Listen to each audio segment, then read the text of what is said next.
અમદાવાદના કઠવાડામાં આગની ઘટના બની છે। પ્લાસ્ટિકના દાણા બનાવતા એકમમાં લાગી છે આગ। સ્વામિનારાયણ એસ્ટેટમાં ભીષણ આગ લાગી છે। ફાયર વિભાગની 2 ટીમ અત્યારે ઘટના સ્થળ ઉપર છે।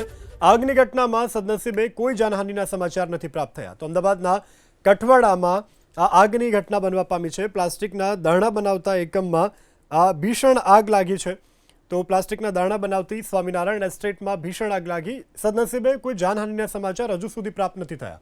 વધુ વિગત સાથે સંવાદદાતા કુશાંગ સોની આપણી સાથે જોડાયા છે। જે કુશાંગ, આગની સ્થિતિ ઉપર અત્યારે કાબુ મેળવવામાં આવ્યો, શું વધુ વિગત અને આગ લાગવાનું કારણ કોઈ સામે આવ્યું?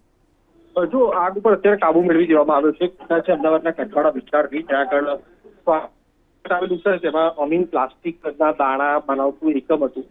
પ્રાથમિક માહિતી અનુસાર શોર્ટ સર્કિટ થવાના કારણે આગ લાગી હતી, પરંતુ આગની વિકરાળ સ્વરૂપ ધારણ કર્યું હતું એટલા માટે કારણ કે પ્લાસ્ટિકના દાણા હતા અને તેની સાથે વધુ પડતી ગરમીના કારણે ધુમાડાના ગોટેકોટા છે તે હવામાં જોવા મળ્યા હતા। ફાયર વિભાગની ટોટલ 4 જેટલી ગાડીઓ અને 2 અધિકારીઓ ઘટનાસ્થળ પર પહોંચ્યા હતા અને આગ ઉપર હાલના તબક્કે કાબુ કરવામાં આવ્યો છે।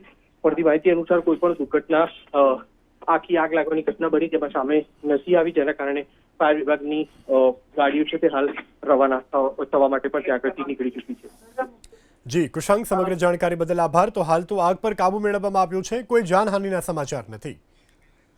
તો હાલ તો આ આગની ઘટના જેને લઈ અને સમગ્ર વિસ્તારમાં થોડીવાર માટે અફરાતફરીનો માહોલ, પરંતુ આ આગની ઘટનામાં કોઈ જાનહાનિના સમાચાર પ્રાપ્ત થયા નથી।